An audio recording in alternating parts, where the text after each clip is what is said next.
А вот Азатык, Эркаим, уже мы все на связи. Эркаим, здравствуйте. Вы хорошо нас слышите?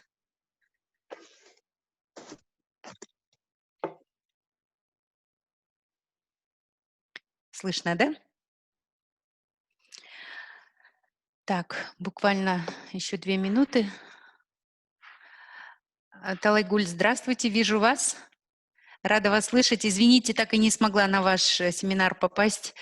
Тут у нас параллельно было подключение, поэтому вот. Эркаим, как вы подключились, все хорошо? Если вы не против, я могу открывать вам презентацию. Звук, пожалуйста, РКИМ дайте, пожалуйста. Угу. РКИМ, пожалуйста, включите звук. Да, там вот снизу, слева вы увидите этот звук включить. Да. Вот.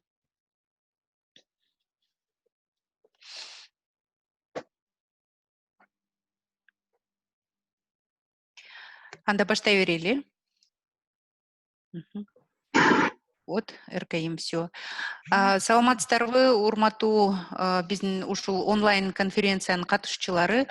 Өткөн жумада биз ушул талкууну экстренно уюштурган үчүн бизде көп Кыргызстан боюнча элдерибиз кошулуп НКО теманы мындай элдик талкуу болуп жүргүзүп көп биздин партнерлорубуз аябай ыраазычылыгын көрсөттү.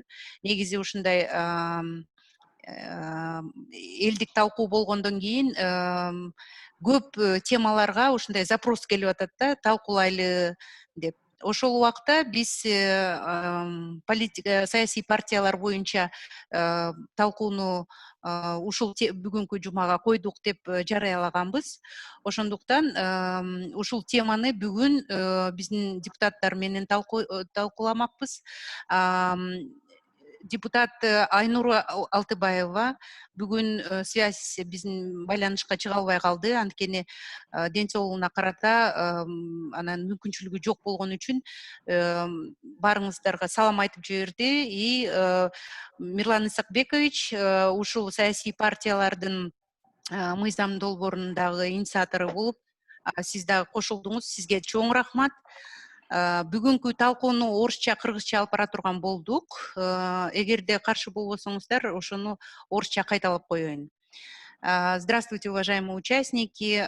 Сегодняшнее наше мероприятие «Говорим легко о сложном» мы решили проводить систематично. То есть после обсуждений в прошлую пятницу по закону об НКО мы увидели, что большое количество слушателей, более 10 тысяч слушателей подключились к нашему обсуждению.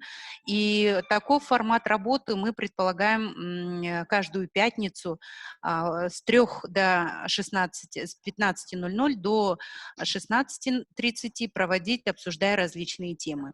В прошлую пятницу мы заявили о том, что мы будем обсуждать в целом развитие политических партий, поскольку на прошлой теме мы обсуждали некоммерческие организации. И несмотря на то, что политические партии тоже входят в группу гражданского развития. Тем не менее, инициатива закона о политических партиях на прошлой неделе была принята в первом чтении. Инициаторами законопроекта являются Алтыбаева Айнура Тойчиевна, Бакиров Мирлан Исакбекович и еще один депутат, я забыла. Алимбеков. Да, Алимбеков Нурбек. Да, Алимбеков Нурбек. Вот 3 депутата инициировали закон о политических партиях, который мы будем сегодня обсуждать. Поскольку у нас не получилось пригласить Айнуру Тойчиевну ввиду вот сложностей со здоровьем и проблемы со связью, Мирлан Исакбекович любезно согласился сегодня представить нам эту инициативу, и если будут вопросы, мы будем рады задать непосредственно самим инициаторам. Пока как вводную часть просто тоже сразу хочу сказать, что на это мероприятие мы пригласили наших партнеров. Это группа клуб журналистов парламента. На нашей связи Булот. Булот сегодня как гость у нас, но в следующей передаче мы будем наши дискуссии мы будем с ним вместе вести на русском и на кыргызском языке, поэтому прошу прощения сегодня с техническими сложностями, но следующую передачу, я думаю, будет нам интересно на двух языках вести. Нашим медиапартнерам особая благодарность. Вот Азаттык, Кактус Медиа вещает нас на своих площадках. Я думаю, что многие зрители могут задавать вопросы через чат. Сегодня мы будем их озвучивать. Мирлан Исакбекович, прежде чем мы вам дадим слово, вы не будете против, если мы...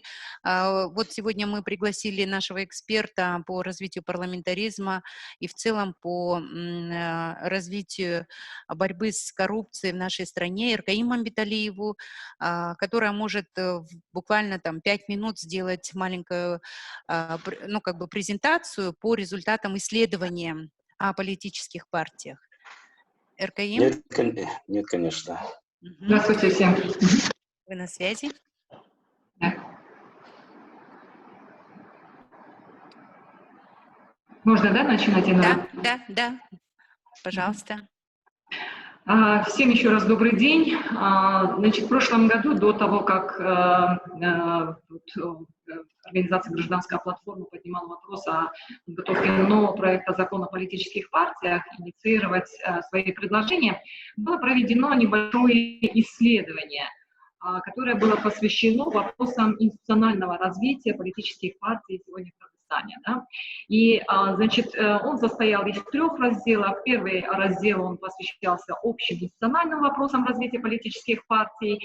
Второй вопрос, большой блок вопросов был посвящен финансированию политических партий, обеспечению прозрачности деятельности партий в Кыргызстане, механизмы, пути и тому подобное, обсуждение вообще, насколько готово общество принять вопрос финансирования, государственного финансирования, либо какие источники должны быть. И третий вопрос, он был в целом посвящен, насколько политические партии готовы обеспечить прозрачность своей деятельности и так далее, да, то есть дальнейшего развития и их видения, их стратегии. Мне бы хотелось больше всего остановиться на вопросах именно финансирования политических партий и вот те вопросы, те ответы, которые респонденты дали при данного исследования. На самом деле, значит, вот ключевыми респондентами были лидеры политических партий, тех партий, которые сегодня находятся в парламенте, и плюс еще политические партии, которые не попали в парламент но при этом продолжают свою политическую деятельность достаточно активно в стране. Вот. Было опрошено 10 политических партий, то есть лидеры политических партий были опрошены. И, значит, в ходе данного исследования лидерами политических партий были озвучены, то есть часть, да, большая часть, они высказали, что да, необходимо государственное финансирование политических партий, однако же это только в том случае, если будет прозрачная их деятельность, плюс будут честные выборы в парламент, и плюс, если это будет, значит, в стране устойчивая политическая ситуация. Интересным еще представляется тот момент, что не все политические, то есть не все лидеры политических партий выразили готовность обеспечить прозрачность финансирования всех других источников. То есть какая-то часть, да, согласилась, что в части, где будет государственное финансирование, да, необходимо обеспечить прозрачность. Но по другим источникам, которые по пожертвованиям и так далее, значит, многие выразили, ну, неготовность, откровенно говоря, неготовность раскрыть на сегодняшний день источники своего финансирования. Вот. Кроме этого, значит, очень много было мнений по поводу того, насколько на сегодняшний день готовы ли политические партии проводить честно выборы, то есть так как это было в прошлом году уже накануне подготовки политических партий к предстоящим выборам, то респонденты высказывали очень много интересных моментов, что на сегодняшний день необходимо обеспечить очень сложно обеспечить устойчивость финансирования политических партий, что причина того, почему на сегодняшний день лидер все решает, это зависит напрямую от финансирования. И, соответственно, лидер принимает решение, существовать партии сегодня, как существовать, кто будет проходить в парламент, по какому списку и так далее. Поэтому, честно говоря, вот в ходе выборов сложилось впечатление, что не все лидеры политических партий готовы на сегодняшний день превратить политическую партию в активный институт гражданского общества. И, честно говоря, прозвучала нота, что да, пока это будет продолжаться, пока не будут честные выборы в стране. То есть ключевой вот вопрос в этом и заключается. Не все лидеры политических партий выразили готовность обеспечить прозрачность финансирования своих политических партий. Эркаим, спасибо, очень важно было вот это ваше замечание, да. А если вы, как вы считаете, вернее, если вы помните, они озвучивали, почему они не хотят предоставлять информацию о финансировании со стороны третьих лиц? Чем они выражали? Возможно, они какую-то обеспокоенность выражали? Да, совершенно правильно, да, значит, обеспокоенность была. Вот один из вопросов был, значит, насколько, если бизнес, к примеру, да, будет также открыто финансировать политические партии, есть ли гарантия дальнейшей, скажем, поддержки, или же, опять-таки, насколько необходимо открыто показывать, то все высказали, нет, на сегодняшний день это невозможно. То есть, в принципе, в стране нет условий, скажем так, да, условий для того, чтобы обеспечить прозрачно все это, потому что это связано с безопасностью. Что у нас в стране не созданы институциональные условия для обеспечения равных условий для всех политических партий и возможность их безопасного существования, скажем. То есть они беспокоятся по отношению к тем, кто будет оказывать финансирование, да, что доступ к ним будет очень прозрачен и доступен, и это подвергнет какому-либо риску тех же предпринимателей, кто оказывает поддержку, да? Что они уязвимы, да. И это говорит о тех серьезных проблемах, которые существуют, значит, в нашей системе. И это очень нехорошая тенденция, что есть недоверие к существующей системе, что они будут в безопасности. Да, и, Эркаим, еще один вопрос хотелось бы уточнить. А как политические партии, по их мнению, предлагают оказывать как бы информацию, давать информацию для общественности о своей деятельности, о своей как бы финансовой даже прозрачности? Может быть, они хотят где-то публиковать? Да, больший процент респондентов, они высказали мнение, что они готовы, да, так как это государственное финансирование, в случае, если будет государственное финансирование, то необходимо, чтобы проводилась аудиторская проверка со стороны счетной палаты, но по другим источникам, как я уже отметила, они не готовы предоставлять открытую информацию или отчитываться. И они говорят, да, достаточно того, что у нас есть на сайтах и тому подобное. Второй момент, еще очень важный момент, многие респонденты высказали, что сейчас общество не готово, то есть страна не готова, и общественность еще не готова к тому, чтобы перейти на государственное финансирование, что нужно ввести подготовительную работу для того, чтобы на сегодняшний день перейти к механизму государственного финансирования политпартий. Спорным оказался также вопрос о том, что кто должен быть профинансирован. То ли политические партии, которые прошли в парламент, или же набрали определенное количество голосов, либо же это будут также, то есть, была очень хорошая, скажем, нота со стороны отдельных лидеров, что нужно поддерживать не только политпартии, которые прошли в парламент, нужно поддерживать другие партии, которые, например, набрали большинство голосов, но по каким-то нехватке голосов они не попали в парламент. Но для того, чтобы обеспечивать дальнейшую политическую активность в стране этих политических партий, необходимо профинансировать их тоже. То есть на сегодняшний день у лидеров политических партий нет единого подхода или мнения, какие партии должны быть профинансированы. Хорошо, спасибо. И последний вопрос, РКИМ, это связано больше с, как сказать, с недоумением в обществе, почему политические партии, которые стремятся попасть во власть, не хотят показывать свою прозрачность финансирования, а требуют это от НКО. А как это вообще можно понимать? Может быть, как раз-таки сначала нужно показать и начать работу с себя? Как вы думаете? Абсолютно верно. Дело в том, что так как политическая партия – это тоже институт гражданского общества. Вот это нужно понимать, это очень важный момент. Раз речь идет о всех институтах, да, то есть не должно быть здесь избирательного права, что отдельно, раз речь идет о неправительственных организациях, соответственно, это требования, предъявляемые к институтам гражданского общества.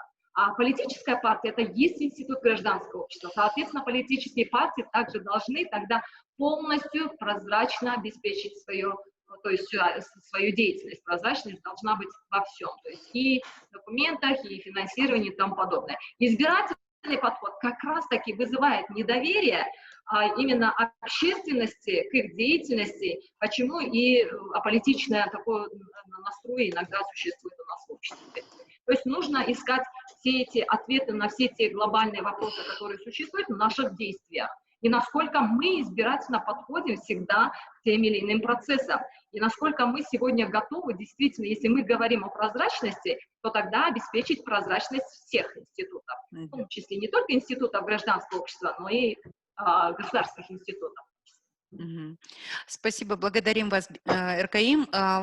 Я просто хочу напомнить, что на самом деле это исследование было очень важным, и та инициатива, которая сейчас родилась в стенах Джогорку Кенеша, она была не просто на пустом месте, а вот как раз-таки у нас запросили результаты этого исследования, и мы передали инициаторам для того, чтобы релевантный, так сказать, подход был к их инициативе. Благодарю вас еще раз, РКИМ. Мирлан Сакбекович, эми ошол мыйзам долбоорун сиз инициатор катары кыскача биздин мындай жарандарыбызга айтып берсеңиз жакшы болмок эле. Сизге сөз. Мирлан Сакбекович. Чоң рахмат. Саламатсыздар, урматтуу конференциянын катышуучулары. Шартка байланыштуу бир жаңы форматта конференциялар өтүп жатат. Бул дагы өзүнүн жемишин берип жатат. Коомдук талкуу катары. Деги эле саясий партиялар жөнүндө мыйзам, албетте бүгүнкү иштеп жаткан мыйзам бар. Саясий партиялар келечекте саясий партиялардын ролу болот, орду болот деген ниетте биздин бир топ саясатчылар партиялар түзүп каттоодон өткөргөн. Бүгүн мен жаңылышпайм, дүйнөдө эң алдыңкы орунда болсо керек Кыргызстан 240тан ашык саясий партия каттоодон өткөн. Россия Федерациясында болгону бир 40-70 тегереги, жаңылышпасам. Мен демилгечтердин бири катары айтам, өзүмдүн пикиримди негизги демилгечи Айнур Отойчиевна бул 5-чакырышта да көтөргөн бул маселени. Бүгүн тилекке каршы катыша албай атат, ден соолук тилеп кетейин, мүмкүнчүлүктү пайдаланып. Биздин негизги максат саясий партиялардын ишмердүүлүгүндө активдүүлүгүн күчөтүү, ачык айкындуулукту камсыз кылуу. Бул ошол членский баягы взностун эсебинен болобу, үчүнчү тараптан болгон каражаттар болобу, ошонун баардыгы ачык айкын отчеттуулук болсо. Биз да жаманбы жакшыбы бүгүн партиялар иштеп жатат, бирок активдүү болгону бир 10-15 партияны көрүп жатабыз. Ал эми жөн гана каттоодон өткөбөй койгону менен кандай кызыкчылык аларда болушу мүмкүн? Бир гана кызыкчылык мына ушундай саясий шайлоолор, ири саясий иш-чаралар башталган учурда гана пайда болуп, кандайдыр бир активдүүлүк көргөзүп баштайт. Деги эле партиялык строительствону токтоло турган болсок, ар бир партиянын жок дегенде областтык баштапкы уюму, райондук уюмдары болушу керек деген ойдомун. Биз бул инициативаны алып көтөрүп чыкканда бир топ мамлекеттердин дагы опыттарын эске алдык. Ошол эле Прибалтика, Европа мамлекеттерин, Англия сыяктуу. Бул мамлекеттик каржылоого гана мындай бир көбүрөөк маани берилип калды. Бул деле дүйнөлүк масштабта алганда жаңылык эмес. Көпчүлүк мамлекеттерде мындай принцип бар. Саясий партияны түзүү эң жөнөкөй бизде либералдуу бул бир 11 мүчө менен саясий партияны түптөп чыгып атат. Мен өзүм жеке көз карашымда айттым.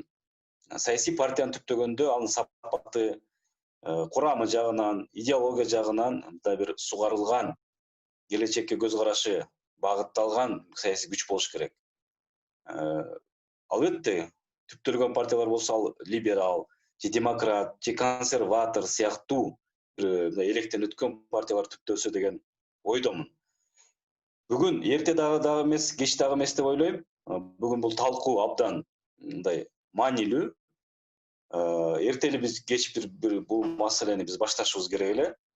Эгерде биз келечекте 100% парламенттик башкарып өтө турган ниетибиз болсо, анда партиялардын пайдубалын да бүгүн түптөп башташыбыз керек.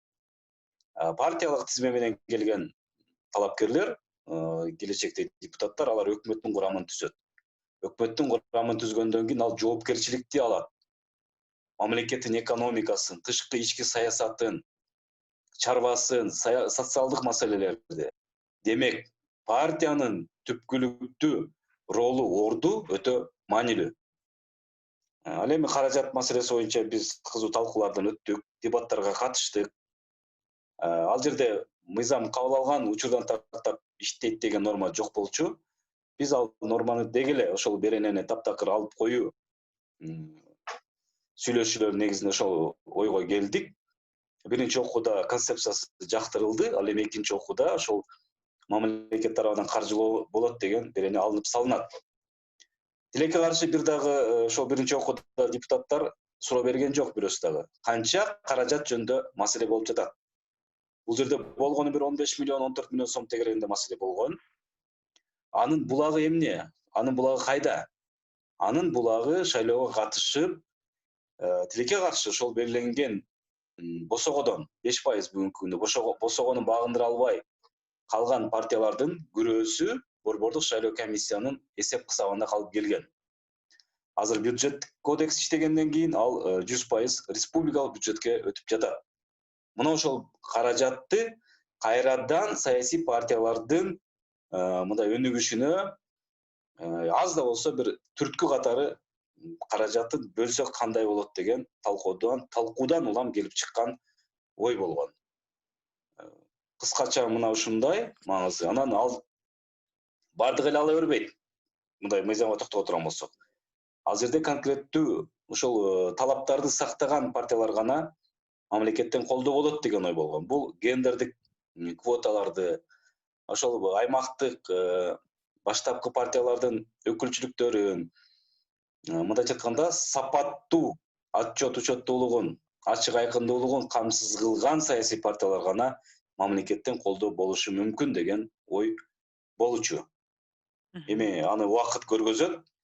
Мыйзам кабыл алынса, иштеп баштаса, кемчилдиги оң тарабы чыгат. Бүгүн чындыгында бүгүн иштеп жаткан мыйзам моралдык жактан эскирген. 99-жылы жаңылышпасам кабыл алынган, 20 жылдын ашык убакыт болуптур. Ар бир нерсе мезгилге жараша жаңыланып туруш керек. Рахмат. Рахмат, Мирлан Сакбекович, абдан маанилүү талкуу болуп атат. Биз азыр суроолорго жана комментарияларга эмелерге беребиз, сунуш биздин катышуучуларга. Эгерде сиздер суроо же комментарий берем десеңиздер, анда же соц тармактардан жөнөтө бериңиздер. Анткени биздин ассистент Элдияр бизге ошол суроолорду жөнөтөт. Анан катышуучулардын арасында эгерде комментарий болсо же суроолор болсо, анда айтыңыздар. Азырынча Перизат Суранова, сиз комментарийди жөнөттүңүз. Эгерде дагы талкуулайын десеңиз, анда сизге сөз берели. Перизат.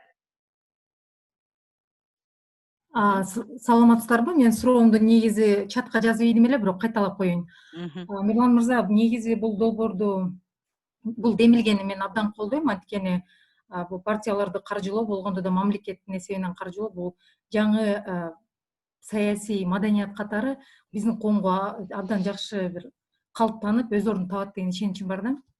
Ал эми сиздердин долбоор боюнча менде так суроом бар эле. 50%дан ошо 2% шайлоочулардын добушун алган партиялар каржыга илешет деп турасыздар да. Ал эми Туура. каржылоо механизмдери боюнча тагыраак маалымат болсо жакшы болот эле. Туура, эми бул мындайча айтканда алынып салган берене болуп жатат, бирок ошентсе дагы биздин оюбузча ал көзөмөлдү ким кылат? Борбордук шайлоо комиссиясы кылыш керек деген ой болгон. 2%дан ашкан партияларга ошол каражатты бөлүштүрүү бул алган добуш алган пайызына жараша бөлүштүрүп берилсе деген ниет болгон. Механизмди өкмөт аныктап чыгышы керек болчу. Эми бүгүн баягы биз стенограмма үчүн дагы айттык, мына бүгүн көрүүчүлөр үчүн дагы айтып кетейин. Жалпы мамлекеттик каржылоо деген беренени биз алып салдык. Ал бүгүнкү күндө экинчи окууда болбойт. Бирок анга чейин айтылган ниетти айтып кеттим. Мына ушундай механизм каралган. Анда сиз сунуш берген ошол Перизат сиз айтып аткан каржылоо калса болмок деп сиз да ошол сунушту берип атпайсызбы? Анда бул жолу кантип ойлойсуз? Эгерде кээ бирки депутаттар аны макулдугун берсе, анда сиз инициатор катары калтырат белеңиз? Же негизи жалпы биздин депутаттар ошону колдобойт деп ошон үчүн алып алдыңызбы ошол инициативадан? Мен да кошумчалап кетейинчи, бул Мирлан мырза өзүнүн сөзүндө айтып кетти да, баса белгилеп. Партиялардын курулушу жөнүндө өзгөчө маселе болуп жатат да. Алардын бүгүнкү күндө чындыгында Кыргызстанда саны абдан көп. Бирок алардын системалык өнүгүүсүнө көп нерсе мындай тоскоолдук жаратып атпайбы? Ошол эле учурда каржы маселеси да. Балким ошол беренени эмне себептен алынды, бул да чоң бүдөмүк маселе болуп атат, жакшы талкуу болбогондугуна байланыштуу. Балким ушуга да бир токтолуп кетесиз. Эң негизгиси бүгүн кырдаалга жараша бул мыйзам долбоор негизи бир айтып кеткендей 5-чакырышта пайда болгон. Бүгүнкү кырдаал тилекке каршы мына ушундай учурга келип калды. Бул дүйнөлүк пандемия, кризис учурунда коомчулукта ар кандай ой пикирлер жаралды, талкуулар болду. Ал дагы албетте таасир этти. Экинчи жагы ошол каржылоону иштетүү механизми. Бүгүн бюджеттик кодексте мындай норма бар да, коомдук уюмдарга каржылоо берилбейт деген, болбойт дегенчи. Ошондуктан экинчи жагы бул болду. Эми эгерде сиз колдоп жатасыз, албетте колдогондор бар, каршы пикир айткандар бар. Эгерде экинчи окууга коомчулук тарабынан же депутаттар тарабынан калтырыш керек деген сунуш болсо, ал да комитетте талкууга алынат. Бирок бүгүнкү реалдуу кырдаалды алып туруп, мен стенограмма үчүн дагы айткандан кийин ал пикиримде албетте турам аягына чейин. Ушу каржылоо бир азыркы мезгилде кийин мамлекеттик бюджети калыптанып, экономикасы көтөрүлүп калган учурда мүмкүн кайра көтөрүлөт деген ойдомун. Жакшы. Талайгүл Исакунова, сиз бул жакта биздин талкууга да кошулсаңыз болот. Өзүңүздүн сурооңузду түз эле Мирлан Исакбековичке жөнөтсөңүз болот. Рахмат, урматтуу уюштуруучулар, ошо чакырганыңыздарга. Чындыгында бул маселе мени да кызыктырат, ошон үчүн мен ушу катышып жатам. Анан Мирлан Исакбекович, менде ушундай суроо. Мен башынан көп отслеживать эткен жерим жок бул процессти, ошон үчүн билбейт экенмин, ошону тактап берип коесузбу? Суть законопроекта, концепция законопроекта заключалась в чем? Именно выработке механизмов государственного финансирования политических партий, если я правильно поняла. И если вы Нет. убрали эту норму, тем не менее, первое чтение законопроект прошел, тогда же ведь концепция законопроекта нарушена. Как можно было тогда это принять? Это первый вопрос. А второй вопрос. Меня интересует заключение правительства. Или вы принимали, опять же, без заключения правительства? Спасибо за вопрос, Талагүл Озаркуловна. Пользуясь случаем, уважаемые участники конференции, я хочу разъяснить как официальном языке тоже. Данный законопроект, как новый законопроект абсолютно, там и вопрос о финансировании только одна статья. Есть и другие нормы, которые должны обеспечить политические партии прозрачность, открытость, отчетность. Вообще, у нас в Кыргызстане более 240 политических партий зарегистрировано. Когда будет качественный состав или качественные политические партии, то есть она больше будет сталкивать именно качество политических партий в будущем. А вопрос финансирования это тоже не новость для нас, это мировой как можно опыт, это прибалтийских стран, европейских стран. Вопрос финансирования это, к сожалению, никто не заинтересовался, да, какой объем сумма. Это от 14 до 15 миллионов сомов. Это те политические, это источник данной финансирования. Мы видели, как те политические партии, которые не прошли, то есть не преодолели 5% барьер при участии в парламентских выборах. Концепция не нарушена. Почему? Потому что вы прекрасно знаете, вы тоже были депутатом. В первом чтении принимается концепция в целом, а во втором чтении только принимается предложение изменения. Заключение правительства есть. Правительство поддержало данные нормы. Но я опять же повторю, что есть нормы работы механизма. Согласно бюджетному кодексу, республиканский бюджет не может финансировать общественных организаций. То есть политические партии тоже относятся к тем числам общественных организаций, как отметила госпожа Иркаим, да?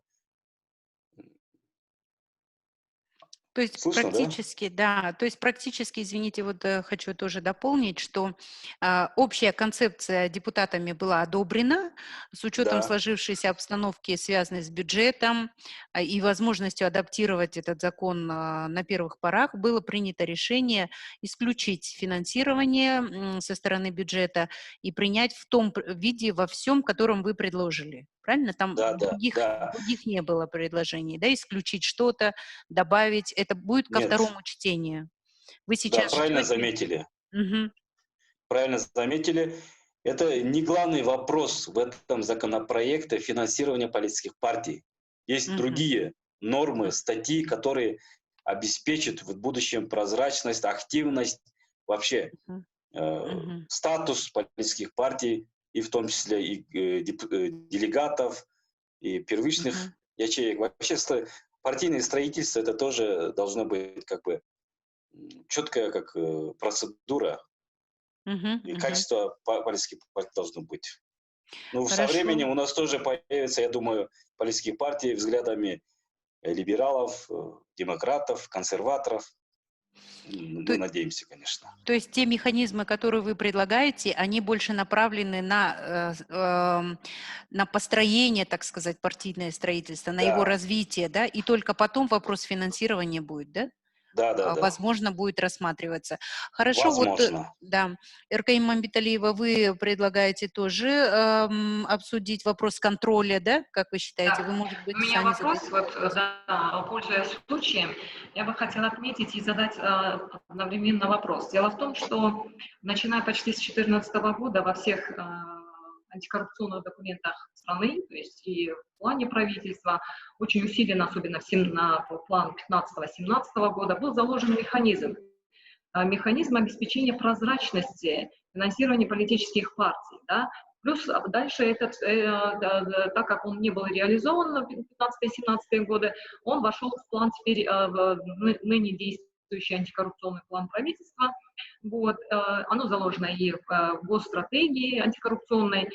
до сих пор вопрос остается открытым. Как вообще можно обеспечить, можно ли обеспечить? И всегда мы получаем от международных наших экспертов и, значит, тех, кто проводят обзор нашей страны по этим вопросам, замечание, что нет в стране четко выработанного механизма обеспечения прозрачности финансирования политпартий. Да?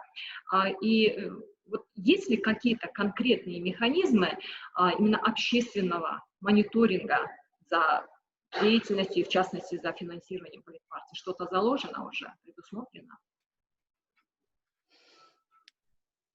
Я как отметил, вообще механизм отслеживания, контроль, это должно по нашим законопроектам обеспечить это же правительство. Но я как один инициатор, я вижу в этом плане именно и политические партии, это Центральную избирательную комиссию. Почему? Потому что им виднее деятельность политических партий, активность политических партий. Я так, в таком формате как бы представлял. Но так как данная норма сейчас будет как бы убрана на втором чтении, я не вижу обсуждений. Мирлан Сакбекович, а можно Повод спросить, обсуждений. да, можно спросить, а вот как по поводу мониторинга предоставления финансовых отчетов со стороны избирательных комиссий, да, или со стороны Центральной избирательной комиссии, как вы считаете, является ли это некоторым родом конфуза, если это касается выборного процесса и деятельности политических партий вне выборного периода? То есть какой, как вы считаете, орган государственной власти может мониторить весь процесс деятельности самой политической партии, вообще всех политических партий, их прозрачности, а их деятельности, если это больше коснется не выборного периода? Ну, правильно. Вообще, опять же, создавать какой-то орган, чтобы контролирующий политическим партиям, это тоже как бы вопрос, да? Поэтому действующий орган, как ЦИК, оно в невыборное время, в чем она занимается? Должна заниматься мониторингом, как бы контролем, да? Не только контролем, вот обеспечить и другими нормативно-правовыми, например, предложениями. То есть оно должно вести деятельность, именно активная деятельность, и именно в сфере организации политических, не знаю, политических партий, работу, учебы, мониторинги, круглые столы. Я так представлял. Я как один из инициаторов, как я депутат, я так представлял. Мне не надо было создавать еще один орган, который будет контролировать деятельность политических партий. Ну, вот этот был вопрос ввиду того, что все-таки вот позже вопрос пришел к нам, а разве ЦИК уполномочен контролировать партии, да? Вот вы практически смогли ответить на него. У Талайгуль опять несколько вопросов, и я вместо того, чтобы озвучивать их, я думаю, что, Талайгуль, вам дам слово, и вы можете адресовать, возможно, даже не Мирлану Сакбековичу, вот представители политических партий здесь находятся, вот несколько. Я уже вижу, от Бирбола есть представители. Спасибо, Айнура. Мирлан Сапыкович, на самом деле, если бы я была бы в стенах парламента, я бы поддержала на самом деле эту инициативу. Да, развитие, институционализация партий, поскольку партии сегодня играют решающую роль как бы, да, при переходе на парламентскую форму управления, формирование правительства, стратегию развития страны и так далее. Это очень важно, и, по-моему, мне кажется, все-таки государственное финансирование – это один из механизмов открытия возможностей для контроля, для общественного контроля политических партий, в том числе вот, как бы, да, определение, вот, как бы, установление каких-то механизмов прозрачности в деятельности. Действительно, мы сегодня знаем, что каждая политическая партия сегодня, да, все мы свидетели, как она быстро формируется. Это группа людей, которые по каким-то определенным интересам и только с целью, скажем, попадания в парламент, это быстро собирается, о программах мы там вообще ничего не можем говорить, да, и так далее. Вот, поэтому, конечно, я думаю, что вы дальше должны в этом направлении двигаться, это очень хорошая инициатива. Но вот скажите, пожалуйста, когда вы все-таки брались быть инициаторами данного законопроекта, вообще вы считали цену вопроса, например, да? Сколько стоит вообще, скажем, например, создать политическую партию, сколько денег нужно будет на его развитие, да, на его институциональную устойчивость и так далее. И да, и то, что вы говорите, сумма 14-15 миллионов сомов, там, может быть, вы просили, да, конечно, это совершенно небольшие деньги для государственного бюджета, и я полностью тоже соглашаюсь с вами, что там как бы никто не интересовался этим вопросом. И, коллеги, но вопрос на самом деле не в объеме финансирования. И вы также еще, когда говорите, что согласно бюджетного кодекса общественные организации не финансируются из государственного бюджета. Но есть другой закон. Закон есть о государственном социальном заказе, например. И этот закон, например, я вот его активно вот лоббировала в парламенте, и когда возглавляла Министерство труда и социального развития, вот этот закон уже начал работать. И сегодня из бюджета Министерства труда и социального развития, когда я пришла, это где-то было около 16 миллионов сомов, сегодня это 30 миллионов сомов, да, на поддержку именно социально важных, значимых видов деятельности, которые осуществляет неправительственная организация, государство таким путем финансирует. Но это, к сожалению, единичные случаи, да, вот когда государственный орган в своем бюджете закладывает такие финансовые средства, и это вполне законно, это стимулирует, это поддерживает деятельность неправительственных организаций. Таким образом, государство определяет приоритеты и те дела, которые само государственный служащий не в состоянии охватить.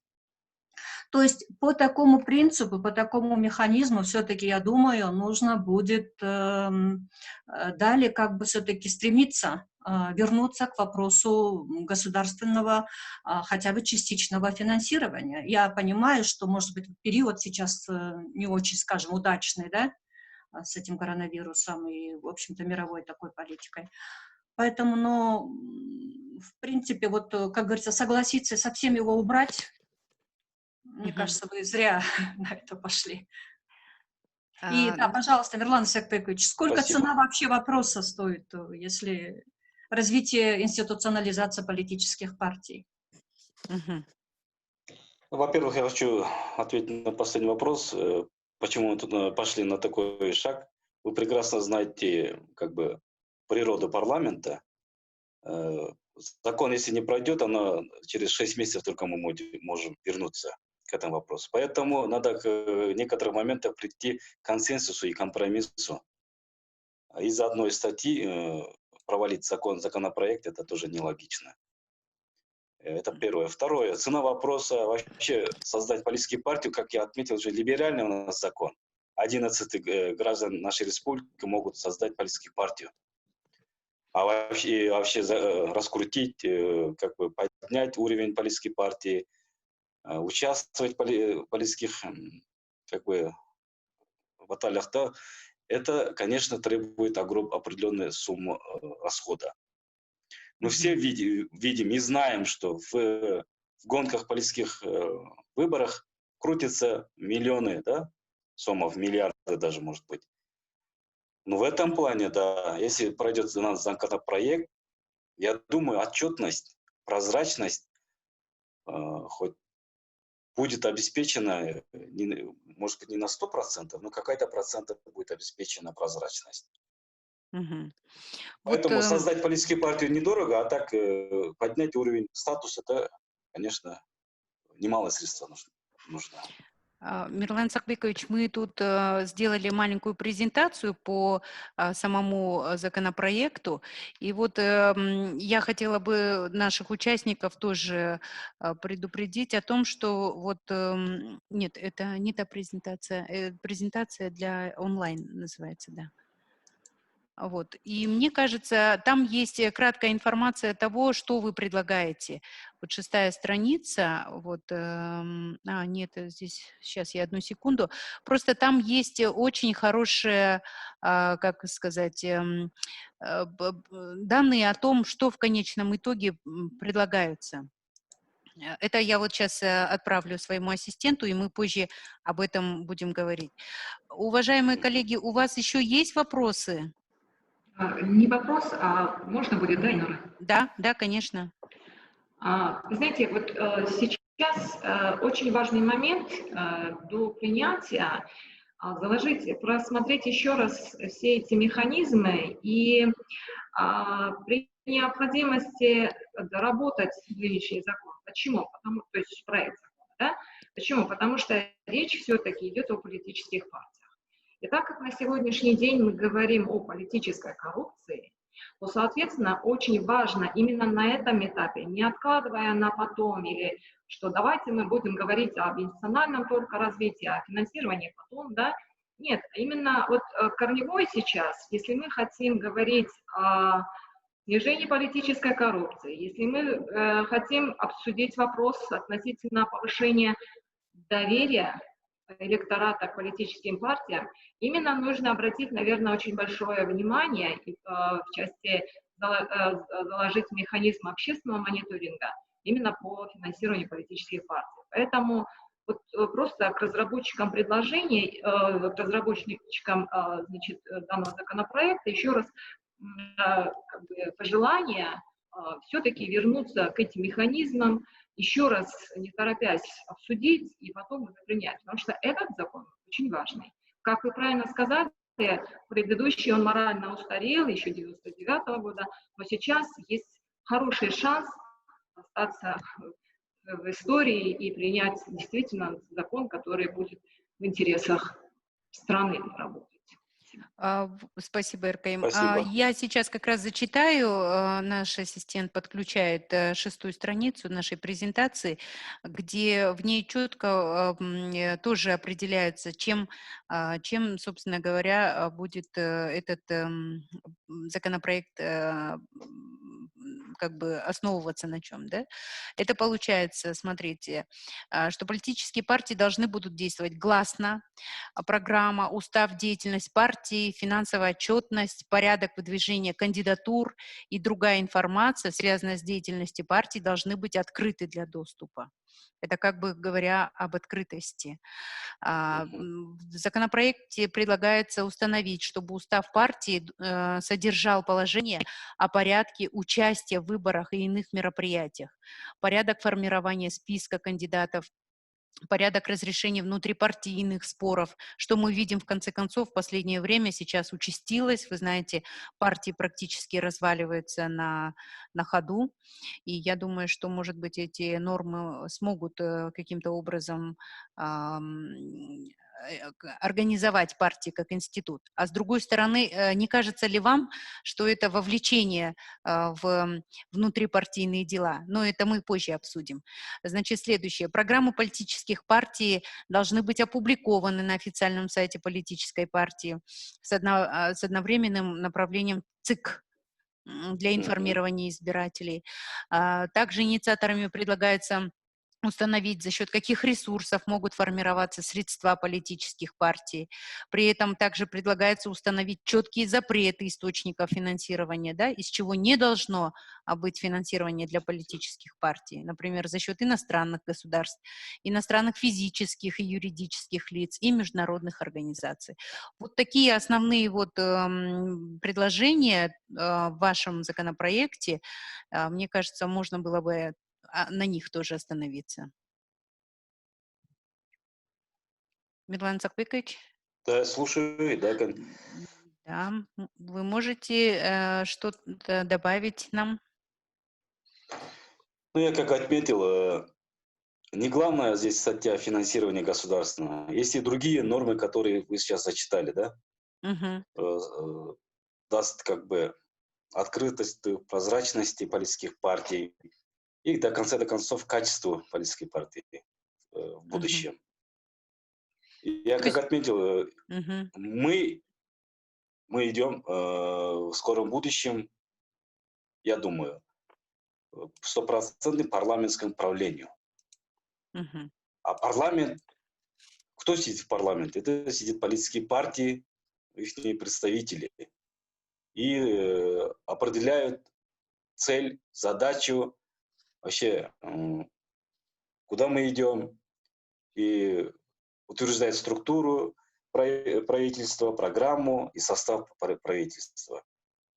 В этом плане, если мы будем брать в целом, роль политических партий очень важна для развития нашего государства.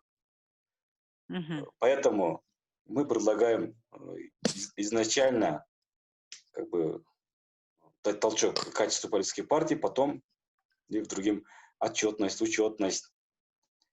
То есть мы, как бы, наше общество больше задает вопрос об финансировании.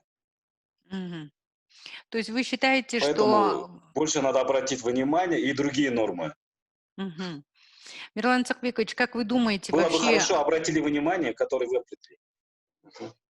Слушаю вас. Да, вот как вы думаете, вообще у общества есть доверие политическим партиям?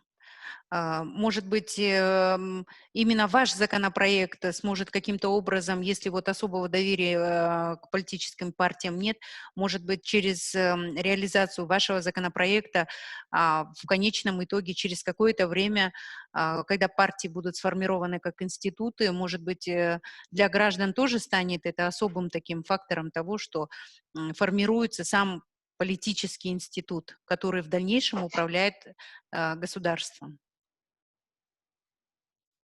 Доверие народа очень важный фактор. Как мы можем вернуть доверие народа? Только таким путем, чтобы мы должны дать возможность именно первичным ячейкам, первичным конференциям статус делегата надо определить. Они в конечном итоге определяют тайным голосованием список кандидатов, например, идущих на выборы Жогорку Кеңеш, да? Вот в этом плане мы должны учесть мнение именно первичных региональных, мнение конференции региональных участников.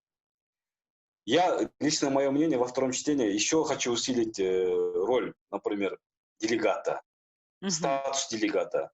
Он же будет голосовать за список кандидатов. Он же будет говорить свое слово. Он достоин, он недостоин.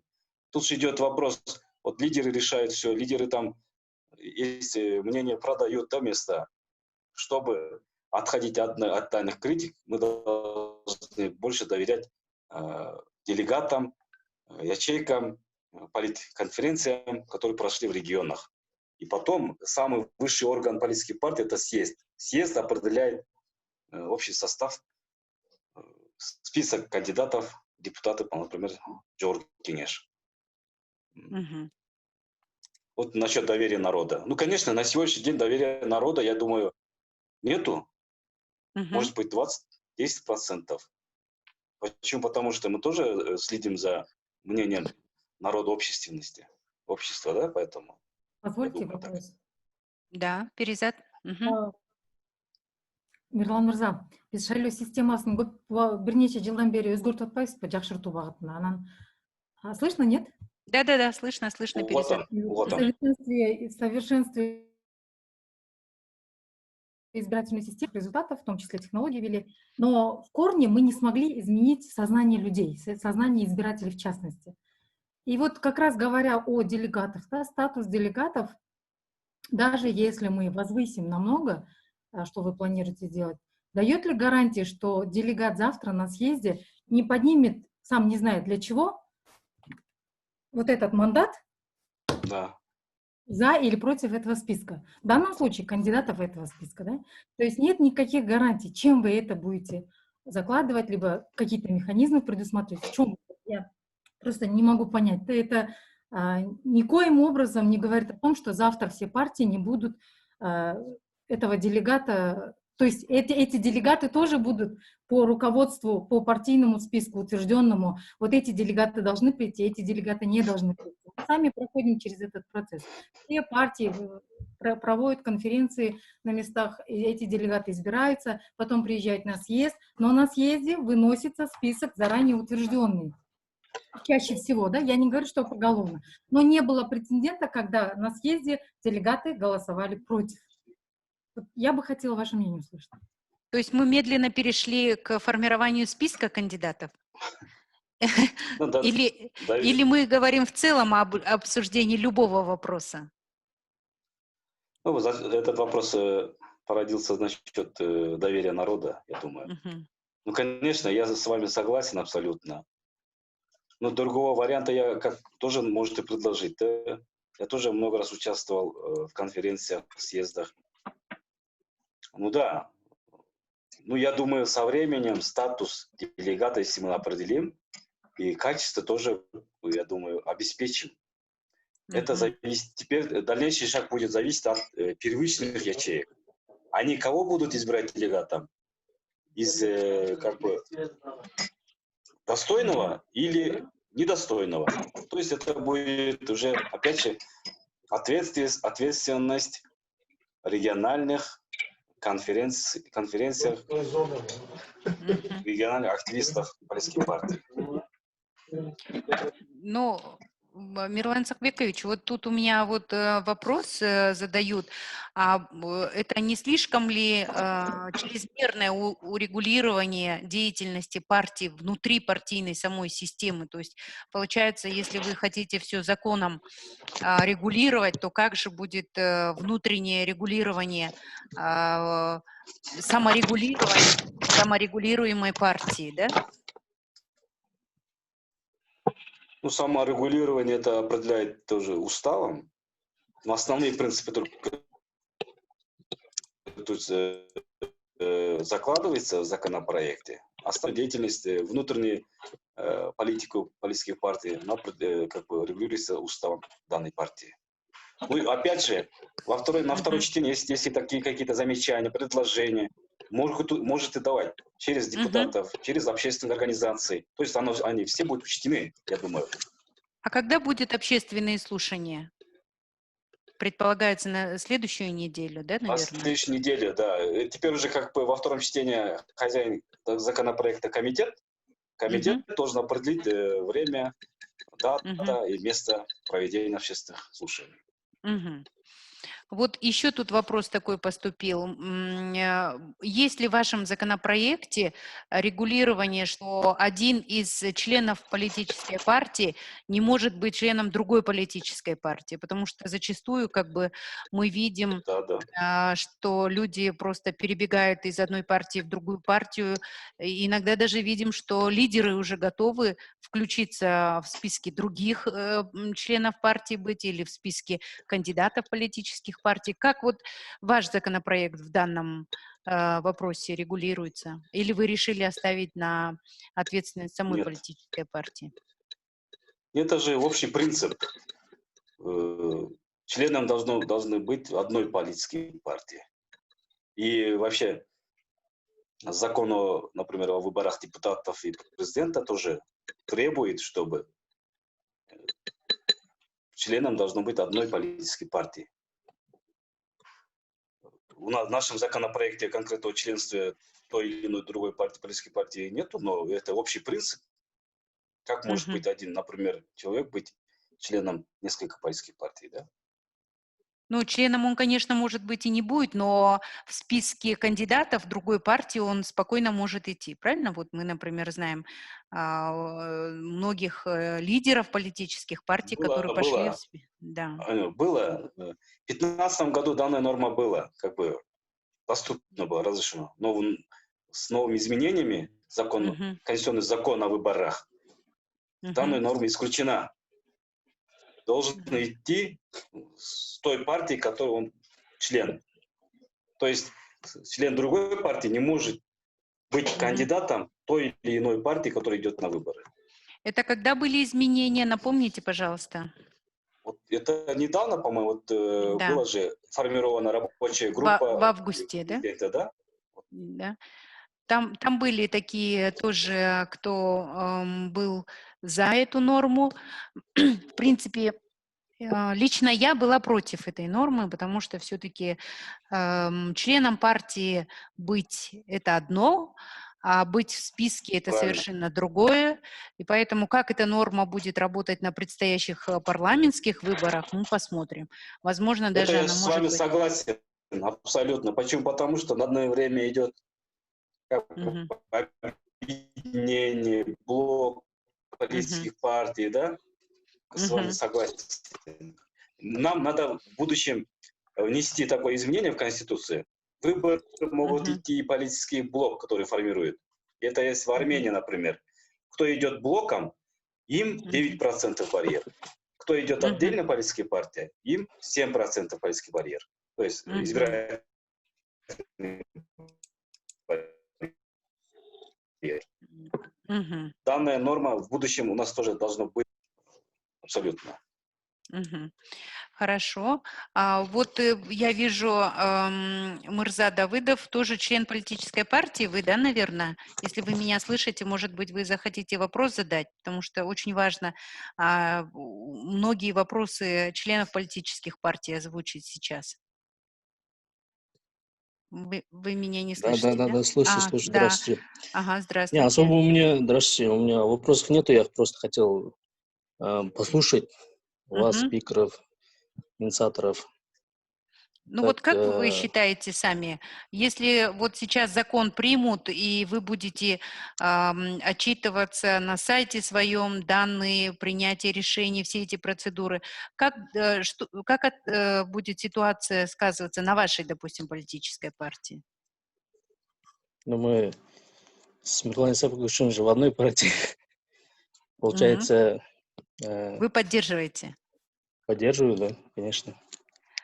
Ну, хорошо. Будут еще вопросы, уважаемые участники, потому что вот в медиа идут не только вопросы, но и комменты недовольства о том, что опять эти политические партии деп. Вот жогорку кеңештин фракциянын мүчөсү башка партиянын лидери боло алабы деген суроо келди бизге. Мирлан Исакбекович. Жогорку кеңештин мүчөсү, эгер ал башка партиянын мүчөсүнөн чыккан болсо, башка партияга өткөн болсо боло алат. Лидер, фракциянын лидери боло алабы? Фракциянын лидери? Андай биздин мисалы азыркы талкуулап жаткан мыйзамда андай нормалар жок. Ал жеке өз фракциянын чечими болот, туурабы? Ооба. Ал бул мыйзамга карата эч кандай регулированияга кирише албайбыз дейсиз. Жок, ал өзүнчө башка маселе. Ал эгерде фракциядан чыккан болсо же казыны берген болсо, ал биринчиден мандатын жоготот. Экинчиден башка фракциянын лидери андай норма жок да талкууда. Мына мисал келтирип атышат. Мисалы үчүн Исхак Масалиев коммунист партиянын лидери болуп, анан кийин фракциянын өнүгүү фракциянын лидери болуп калса, кандай бул көз караш болот негизи? Ал норма мен жана айткандай мурунку шайлоо учурунда бар болчу 2015-жылда норма. Мындай кырдаал түзүлгөн жок. Ошондуктан мен бул суроого жооп бериштен бир аз карманып турайын. Ким билет. Перизат, сиздин сурооңуз болсо, сиз дагы түз берсеңиз болот. Перизат. Мен убакыт бүтүп калды го деп жаза койдум эле. Негизи Мирлан мырза азыркы иштеп жаткан мыйзамдар боюнча партиялар бүт эле отчет тапшат да тиешелүү органдарга. Анан канчалык бул процессти күчөтүүнүн же болбосо мындай бир контролдоонун, мындай шапкага кийгизүүнүн кереги барбы, жокпу? Ушундай бир өзгөчө кандай түшүндүрсөм, биз партияларды өтө эле контролдоп калалы деген бир аракет эмеспи деген сөз. Эми туура бардык партиялар тапшырбайт бүгүнкү күнү отчеттучу. Себеби жана айтып кеткен 240тан ашык саясий партия, эгер сайтка кирип көрсөңүздөр, анын бардыгы эле мен тапшырат деп айткандан алысмын. Себеби даректери бүгүн өзгөрүп кеткен, төрагалар өзгөрүп кеткен. Керек болсо ошол эле Ак Жол партиясы да каттоодо жүрөт. Төрагасы катары Бакиев Куромбек Салиевич катталып жүрөт. Малкиши кай жакта, партиясы кай жакта. Мындайча айтканда, мына ошол убакыт келди да бир тазалап, иргеп, барын бар жогун жок, активдүүлүгүнө өзүнчө карап. Эгерде 3 ай кандайдыр бир жергиликтүү кеңештик иш-чараларга, башка саясий иш-чараларга активдүүлүгүн көргөзүп катышпаса, анын жөнүнө каттоодо турганын кандай кажети бар да? Жалпысынан алганда. Вот Гульнара Джурабаева задает вопрос: зачем вообще барьер? Есть ли избирательный залог? Бул мыйзамга белгилеуге тиешеси бар экен, но тоже услышать ваше личное мнение, я думаю, было бы интересно. Барьер в целом нужен. Почему? Потому что это тоже определяет как бы состав и качество парламента, во-первых. Во-вторых, есть и те же европейские страны. Конечно, высокий барьер в Турции, потом же только Кыргызстан, далее европейские страны. Европейские страны, почему у них 3-2%? Почему малые у них барьеры? Потому что у них как бы основанные политические партии, у них культура как бы выбора другая. Поэтому какой-то барьер нам нужен. Но вопрос 5 или 7 или 9 это определяется законом и голосованием. Мы на сегодняшний день как бы 7 предлагаем. Это самый оптимальный как вариант, апробированный вариант. Ну, вообще вопрос барьера, процентного его дискуссии мы можем в следующий раз обсудить, потому что на эту тему будет очень много вопросов, очень много возражений. В целом люди будут возражать существующим барьерам, предлагаемым барьерам. И когда речь идет об избирательном залоге, тоже много вопросов. Вот как вы считаете, в свете вашего законопроекта, средства сбора для избирательного залога от кого должны идти? Хорошо, гипотетически представим, есть избирательный залог, партия идет на выборы, и вот кто должен формировать средства на этот избирательный залог?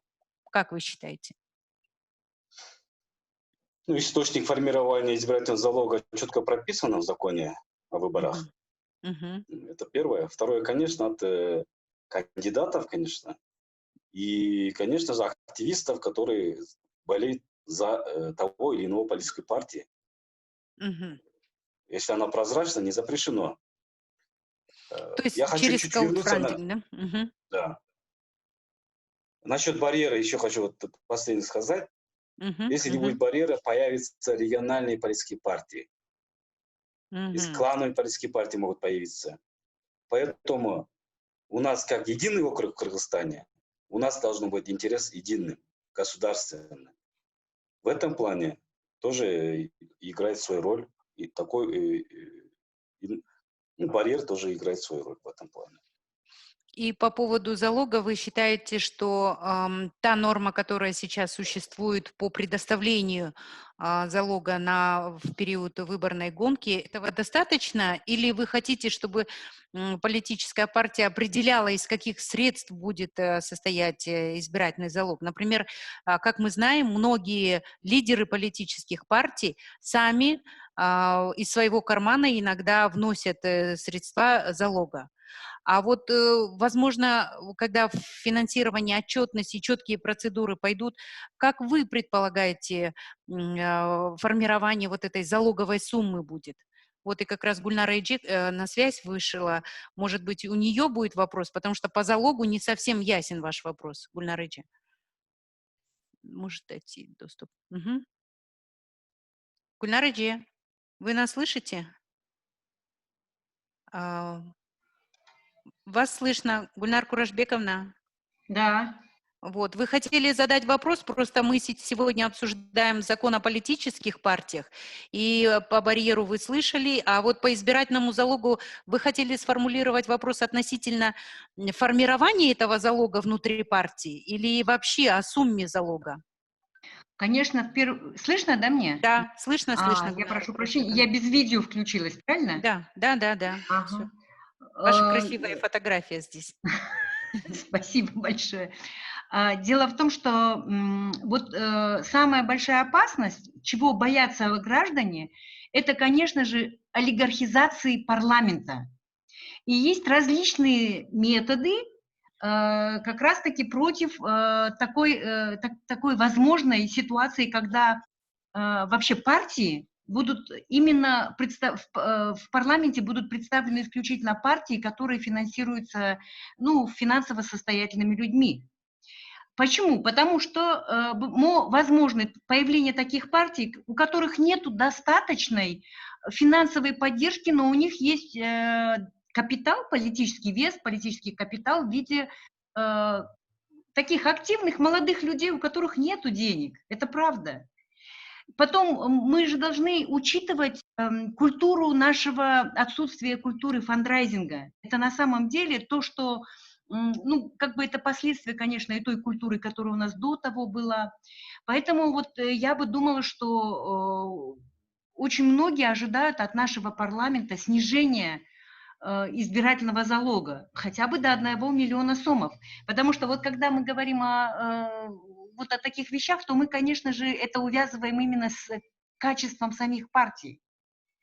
Поэтому и самим партиям было бы легче потом участвовать в выборных кампаниях. Ну, вот. То есть вопрос о том, почему парламентарии не рассматривают вопрос о снижении избирательного залога, не продвигают, не то, что не рассматривают, не продвигают. Рассматривается. Да, я знаю, что вы, спасибо, что вы рассматриваете, но вот нужно продвигать, мы надеемся на вас. Рахмат, Чон Рахмат.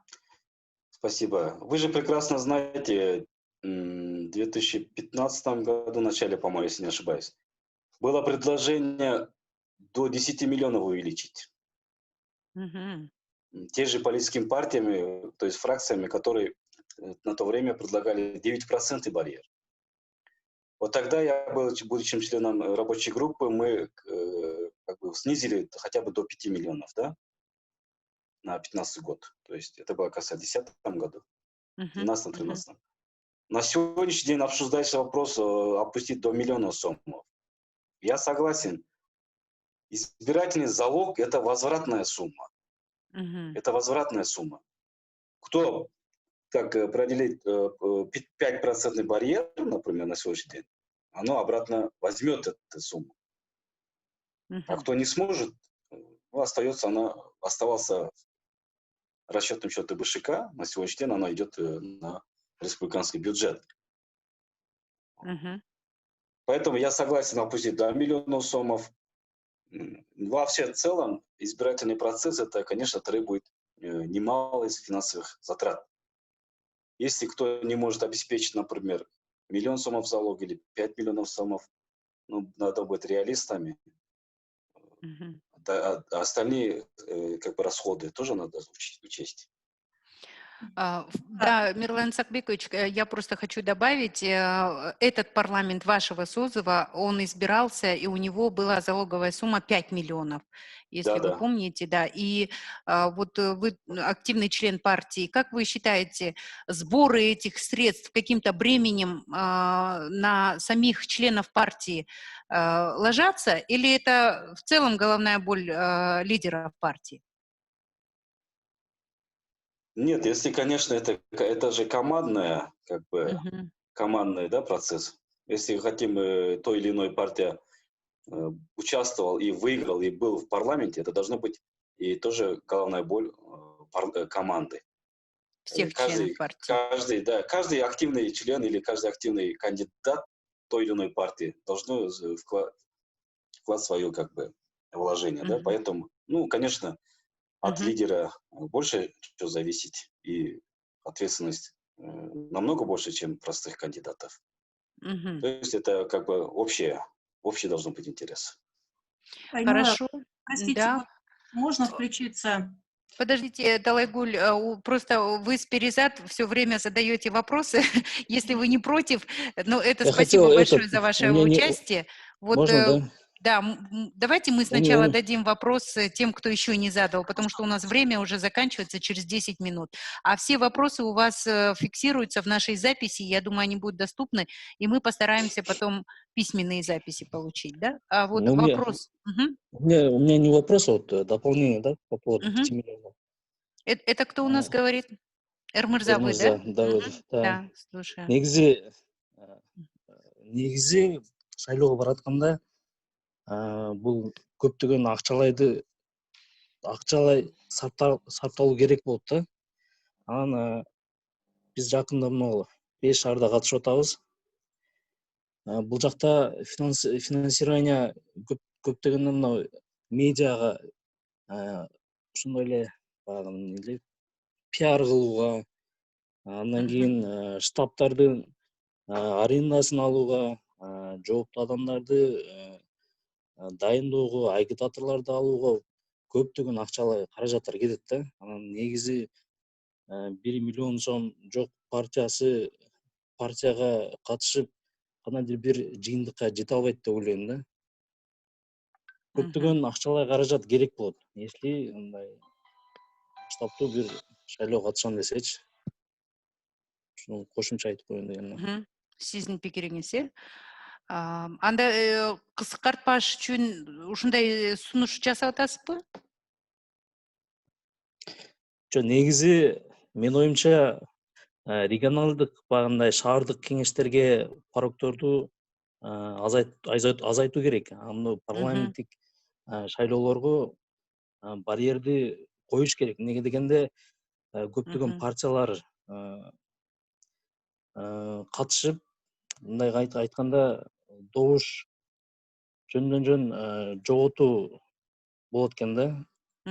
Мурдагы шайлоодо, например, 14 партия катышып, болгону 6 партия өтүп атпайбы? Калган көпчүлүк партиялардын эл берген добуштар жокко чыгып кетип атат да. Анан барьерди коюп, парламенттик шайлоолорго мындай партия бир азыраак катышып, менин оюмча.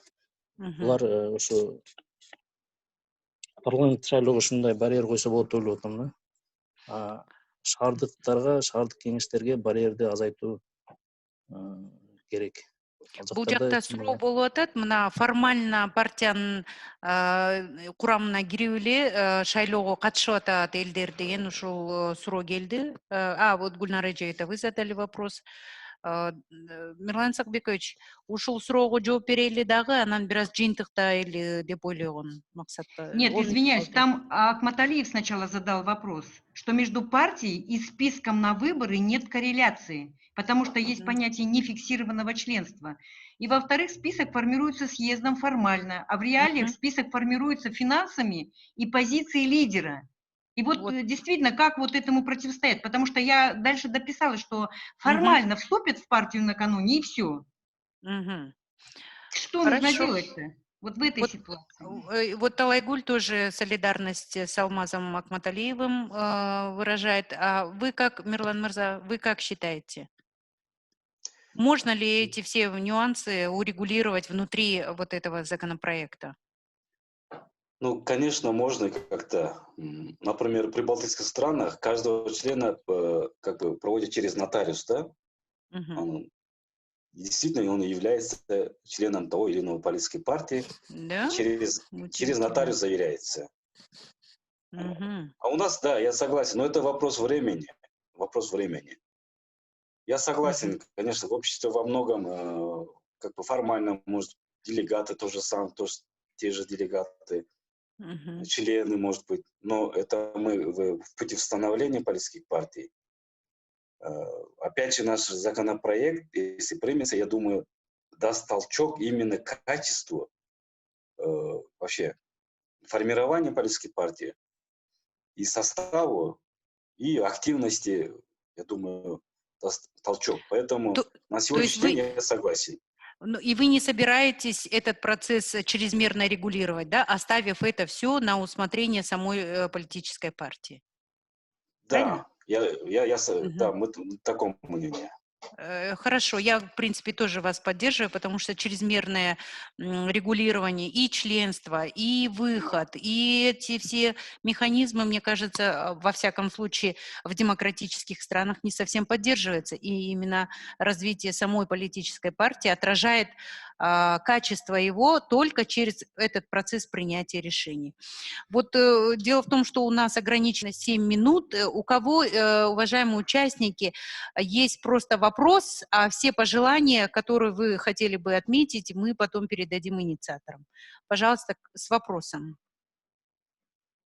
Вы можете написать в чате, я могу его задать.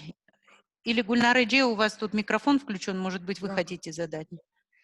Вы знаете, вот мне кажется, когда мы проводили опросы партийных лидеров, ну, Айнура, наверное, помнит. А мы делали презентацию только что, вот РКИМ презентовала, пока вы еще не подключились. Ну понятно. Я не знаю тогда, видите, я не могла найти просто код вступления в эту конференцию, поэтому не могла даже зайти посмотреть туда-сюда. мы задавали один вопрос вообще, помните, как вообще противостоять вот этой возможности рейдерского захвата партии? Мгм. И в законопроекте же каких-то конкретных инструментов этому нету, наверное, или есть? Вот что, как вы считаете, что необходимо туда внести, чтобы как бы вот такие вещи не происходили? Ну, Хороший тоже вопрос. интересный вопрос, да, хороший вопрос. Ну, такого нормы нету в законопроекте. Ну, партия же как бы общественное объединение. Оно же не собственность одного, например, лидера или от Мгм. нескольких граждан, да? Это самый высший орган данной политической партии, это съезд. Может, Мгм. туда, если у вас есть мнение какое-то, можете дать письменно, да. В данном случае могут определить этот съезд, и делегатов должно быть не менее такое-то или количество, я не знаю. Такую норму, Мгм. если внести, тогда будет как-то рейдерского захвата или другого как бы Мгм. присвоения, я думаю, не будет в Мгм. будущем. Мгм. Хорошо. Спасибо большое. Хорошие были предложения. И под конец так много пожеланий идет, вопросов, как раз связанные. Вот тут мне без конца звонят, видимо, вовремя не зафиксировались, не как бы на участие. Я думаю, будет очень много вопросов, Мирлан Сакбекович. Мы вам их будем отправлять. Хотелось бы просто пожелать всем нашим инициаторам, которые инициируют этот законопроект, чрезмерно не урегулировать всю работу общественной организации, общественно-политической организации, чтобы не получилось, как обычно, да, хотели как лучше, а потом уже ни одна из политических партий не может процесс принятия решения сделать свободным. Вот такие бы пожелания хотелось бы выразить от нас, потому что через само внутренние сложности, споры, дебаты формируется таким образом такой институт, как политические партии. И только плюрализм мнений, свободный процесс принятия решения, он сподвигнет росту политических партий. Всех благодарю за участие. Наши вопросы много поступают и до сих пор еще поступают и будут поступать после записи и на общественных обсуждениях, когда вы будете вовлекать в общественное обсуждение самих членов политических партий. Я все-таки предлагаю учесть все наши вот беспокойства и предложения. Мирлан мырза, сизге чоң рахмат ушул талкууга катышып бергениңизге. Спасибо. Бүт биздин ушул катышуучуларга дагы ыраазычылыгыбызды билдирип кетет элек. Анткени ушундай талкууну ар бир жума күнү саат 15:00 16:30 чейин талкуулайбыз. Эмки келаткан жуманы добуш сатып алуу менен административдик ресурска берилет. Ошондуктан суроолоруңуздар болсо азыртан эле жөнөтө берсеңиздер болот. Ал талкууга борбор шайлоо комиссиянын мүчөлөрүн мына Гүлнара Куражбековна, Нуржан Кармабековна менин оюмча кошулса да жакшы болот депутаттардан башка. Бирок ошол эле убакта эгерде бүт суроолорду алдын ала жөнөтсөңүздөр, анда талкуу мындай шар өтөт деп ойлойбуз. Рахмат барыңыздарга. Көрүшкөнчө. Рахмат. Саламатта болуңуздар.